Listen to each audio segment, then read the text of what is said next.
Hey there everybody, Pete Pardo here. Welcome to another edition of What's Hot with Sea of Tranquility.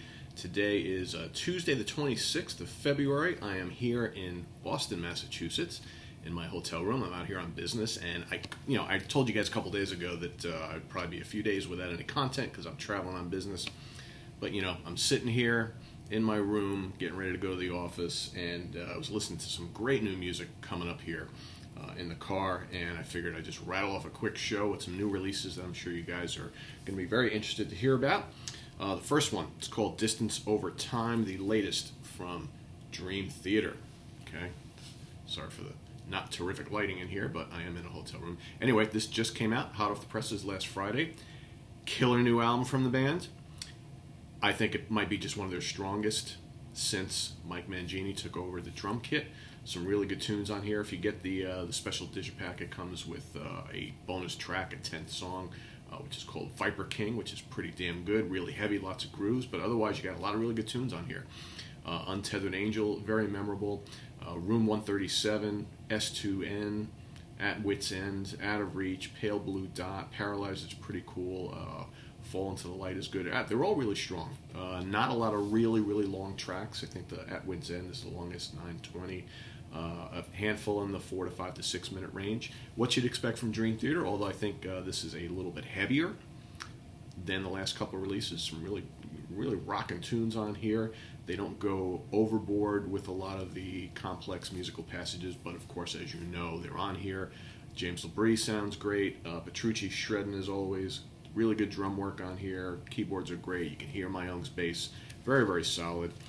There's the guys. I don't know how well you can see it, but there's the guys there. Some pretty cool artwork on this. Very, very good. I think this is going to rank pretty high for me at year's end. A very good Dream Theater release. What else we got? This one. God. I've always liked this band. I've always loved this band, actually. And I didn't expect this album to be as great as it is. It's kind of, been going through a lot of stuff with replacing singers over the years and what have you, and I was like, wow, what's in store for Candlemass now? So they come out with this new album called The Door to Doom. I believe this is on, what label is this on? Napalm.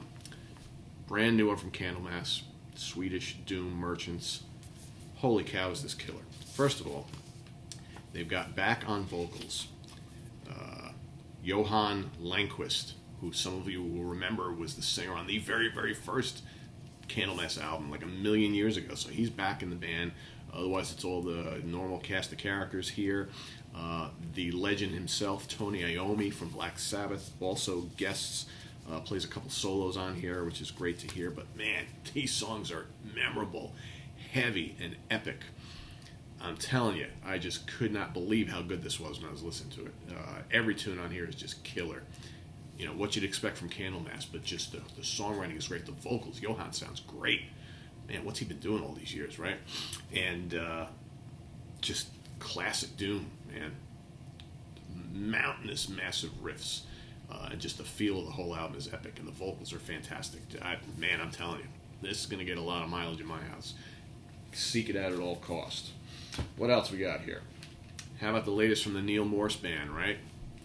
The Great Adventure, which is basically the sequel to The Similitude of a Dream. Who would have thought, and I said this in my review on the website, who would have thought after releasing that, bombastic and massive concept album, The Similitude of a Dream, a couple of years ago, that these guys would follow that up with the sequel, right? It's a couple of years later, equally as massive and epic. Well, they did.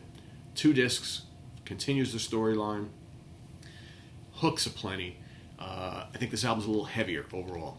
I think the guys are, throwing out their prog metal here, but it's definitely proggy. There's definitely a lot of pop elements. Just fantastic, fantastic, heavy progressive rock album, concept album from the Neal Morse Band. These guys are on a high. They're just kind of doing some fantastic stuff. And from what I understand, they're out there playing this in its entirety. God, I'm telling you. What else we got here? How about Spirits of Fire, self-titled, the new project on Frontiers Records, featuring Chris Caffrey on guitars, Tim Ripper Owens on vocals, Steve DiGiorgio on bass, and Mark Zonder, ex-Fates Warning, and other bands on drums. Very solid. Very solid album. Basically kind of like a, classic metal album. Lots of power metal. Some great tunes on here. Lightspeed Machine is, some of you might have seen the video. That was kind of like the early release track. That's a strong one. All Comes Together I dig. The title track, Spirits of Fire, is fantastic. A Game is probably my favorite tune on the album. Really, really good. Some great guitar work. The Path is killer as well. Just some really, really good tunes. Hoping these guys do more and it's not just a one-off. I'd love to see them tour also. Good stuff. What else? And hopefully we'll have Mr. Caffrey on the show over the next couple weeks to talk about the album. So I've got to touch base with him on that. The latest from New Jersey is Overkill, The Wings of War. I'm telling you, it's just it's great to see these like older thrash acts who are just making some of the best music of their career these days. These guys, and Testament, Metal Church, Exodus, even Megadeth. It's just so cool to see Creator, right? So many of these classic thrash bands from the 80s just continuing to just kick some serious ass. This album is crushingly good. I think the only song on here that I didn't really care too much for, just because I'm a New Yorker, is Welcome to the Garden State, where, of course, the guys are from Jersey. They're singing all about the greatness of Jersey. I can't stand New Jersey, so for me, I'm just kind of like, oh, come on, guys. But it's kind of a tongue-in-cheek tune, but very cool. Cranking album. So heavy, so crushing. Man, thrash flying all over the place. The guitars are just so heavy, so massive, so metallic. And of course, the vocals are off the charts great too. Just a great band that have just keep killing it. Keep killing it. Last but not least, this one's a few months old. This one goes back to 2018. So I live in the Hudson Valley, New York, right? And this past weekend, I just happened to be in one of our local guitar shops. And I saw a guy there that looked familiar.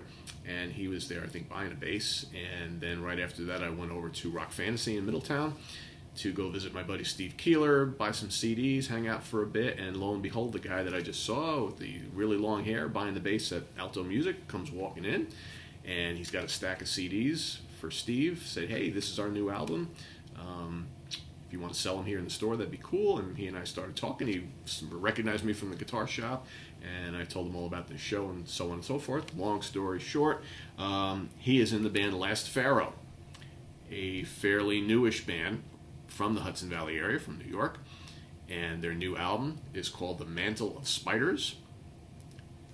Really strong.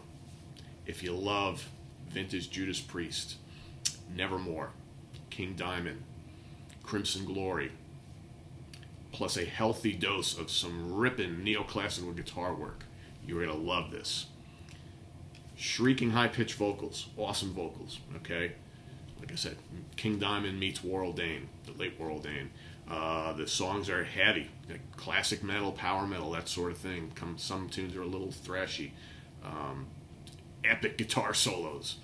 The rhythms are thunderous and galloping. A really, really strong album. I like this a lot. And these guys, they're out on tour. They're playing dates around the area with Three Tremors and Flotsam and Jetsam and Vicious Rumors. So they're out there. They're playing a lot of these shows. And some great tunes on here. Jekyll and Hyde, Slave to the Kill, The Son of Sam, the title track, Mantle of Spiders, Into the Darkness. Really strong. I highly recommend you guys seek this out. Okay? Last Pharaoh, The Mantle of Spiders. Strong stuff. So that's it. That's all I got for you today. 9 minutes of new releases. I got a lot more coming over the next couple days. So I'm back home tomorrow. And we'll start cooking out some top 10 songs and some other stuff. And I think I have another new product show as well, because there's so much new stuff that's been coming out lately. So in the meantime, check us out on the web at www.seatranquility.org. Visit us on Facebook. We've got new polls starting this week. We're doing these classic debut album and sophomore album battles. So I'm going to be looking at a lot of different bands over the years who released red hot debuts, followed that up with an equally good, if not better, second album, and we're going to pit those against each other going forward. In fact, if you go on there today, we got Black Sabbath's first two albums battling it out. Yesterday we had, what did we do yesterday? Metallica's first two albums, so we're going to continue doing this for the next couple of weeks. I got a long list, so join us on Facebook, check us out on Twitter, and of course we're here on YouTube as often as possible. So take care from Boston, Massachusetts. We'll see you guys real soon. Take care.